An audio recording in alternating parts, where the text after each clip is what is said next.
India की space mission Chandrayaan 3 की चांद पर कामयाब लैंडिंग के कुछ दिन पहले रूस ने भी चांद पर लैंडिंग की कोशिश की थी।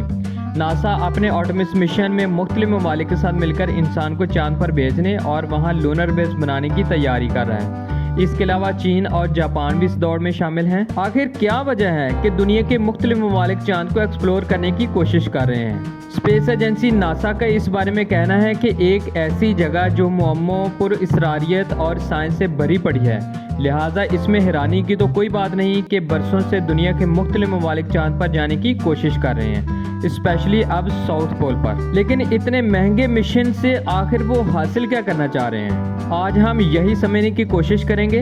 इसका सिंपल सा जवाब तो ये है कि ये ममालिक अपने लूनर मिशन के जरिए ये पता लगाने की कोशिश कर रहे हैं कि क्या चांद पर बेस बनाया जा सकता है, क्या वहाँ जिंदगी मुमकिन है और क्या वहाँ मुस्तकिल तौर पर रहा जा सकता है। नाज़रीन, चांद पर पानी की तलाश इन मिशंस का बुनियादी मकसद है। 1960 की दहाई में नील आर्मस्ट्रांग के चांद पर कदम रखने से पहले ही से साइंसदान वहाँ पानी की मौजूदगी की उम्मीद कर रहे हैं, लेकिन 21वीं सदी से पहले इस बारे में कोई कामयाबी हासिल नहीं हुई थी। 2008 में इंडिया के स्पेस मिशन चंद्रयान 1 के दौरान चांद की सतह पर पानी के कुछ आसार मिले और फिर नासा की दीगर तहकीक में भी ये साबित हो गया कि चांद की सतह के नीचे बर्फ के बहुत बड़े बड़े ज़खायर मौजूद हैं। जाहिर है कि बर्फ तहकीक के लिए बहुत अहम है और अगर वाकई वहाँ बर्फ मुंजमद है तो फिर इसका मतलब है कि वहाँ पीने के पानी के ज़खायर यानी ज़िंदगी और मुस्तकबिल में रिहाइश के इम्कानात भी हैं।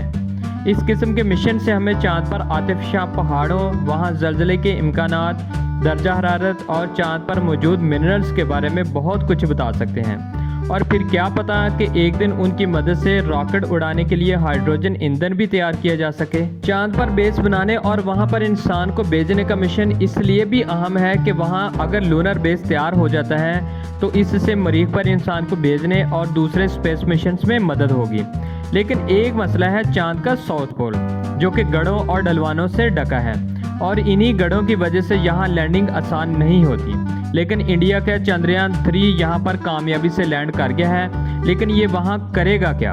इंडियन साइंटिस्ट आकाश सेना का कहना है कि किसी भी स्पेस मिशन का फाइनल आउटपुट किसी रोवर या रोबोट से ही आता है। अब रोवर का काम यहाँ से स्टार्ट होता है। हमने चंद्रयान 3 के लिए रोवर को बहुत ही स्मार्टली से डिज़ाइन किया है।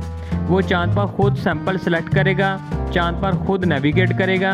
दूसरे लफ्ज़ों में रोवर एक ड्राइवर की तरह है कि उसको वहाँ खुद ब खुद मूव करना है और खुद ब खुद डिसाइड करना है कि उसको किस तरफ जाना है। नाज़रीन, चांद से इंसान का प्यार और जस्तजू कोई ढकी छुपी बात नहीं, ये जस्तजू बरसों पुरानी है, तभी तो उसकी कोशिश है इसको सर करने की। नाज़रीन, चांद के मदार में रॉकेट भेजने की पहली कोशिश 1958 में अमेरिका ने की, जो कि नाकाम रही। इसके बाद अब तक 12 मुख्तलिफ ममालिक ने 146 लूनर मिशन भेजे हैं, जिनमें से 71 कामयाब रहे। कामयाब और नाकाम मिशंस मिलाकर अमेरिका ने 59, रशिया ने 58, जापान ने 6, चीन ने 5, इंडिया ने 3 और कई दूसरे ममालिक ने एक मिशन रवाना किया। मगर चांद की सतह पर सिर्फ अमेरिका, रशिया, चीन और अब इंडिया कामयाबी के साथ उतरे हैं। इंडिया के स्पेस मिशन चंद्रयान 3 पर टोटल $75 मिलियन खर्च हुए। वहाँ खलाई तहकीक और तरक्की का काम सरकारी एजेंसी इसरो के साथ साथ कई प्राइवेट कंपनियां भी कर रही हैं। चांद पर इंडियन मिशन चंद्रयान 3 की लैंडिंग के बाद इसरो के डायरेक्टर ने इस कामयाबी के लिए इसरो के साइंसदानों का शुक्रिया अदा करने के साथ साथ बहुत सी प्राइवेट कंपनियों की भी तारीफ की। इन कंपनियों ने इस मिशन में बहुत अहम किरदार अदा किया। नाज़रीन, पिछले कुछ अरसा में खलाई रिसर्च और डेवलपमेंट का काम सिर्फ इसरो के पास था, लेकिन पिछले 4 साल में तकरीबन 150 प्राइवेट कंपनियां वजूद में आई हैं और ये कंपनियां बहुत तेज़ी के साथ आगे बढ़ रही हैं और इनमें अरबों रुपए की सरमायाकारी हो रही है। अमेरिका और यूरोप के मुकाबले में इंडिया से खला में सैटेलाइट भेजना बहुत सस्ता पड़ता है। इस तरह इन प्राइवेट कंपनियों की इंपॉर्टेंस मजीद बढ़ गई है। चांद ही नहीं, इंडिया की स्पेस एजेंसी सूरज के लिए भी अगले मिशन का ऐलान कर चुकी है। इंडिया अगर अपने मिशन में कामयाब हो जाता है तो वो सूरज का मुताला करने के लिए सैटेलाइट भेजने वाला दुनिया का चौथा बड़ा मुल्क होगा और यहाँ तक का सफ़र इंडिया ने कई सालों की लगन के बाद हासिल किया।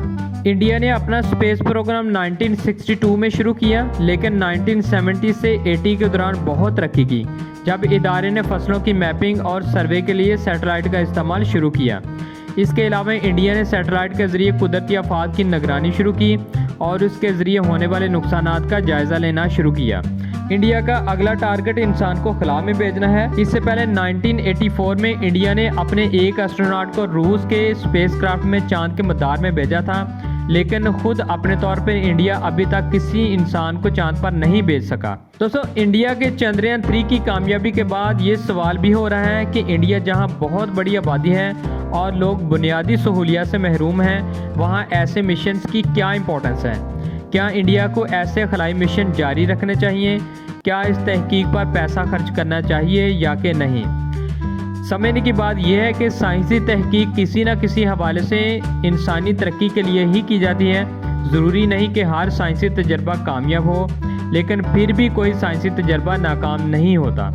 हर तजर्बे से इंसान कुछ ना कुछ सीखता है, नई राहें तलाश करता है और नई खोज पर निकल पड़ता है। ज़रा सोचें कि अगर साइंटिफिक रिसर्च ना हुई होती तो आज हम इतनी एडवांस लाइफ जी रहे होते। आपका बहुत बहुत शुक्रिया। अल्लाह हाफिज़।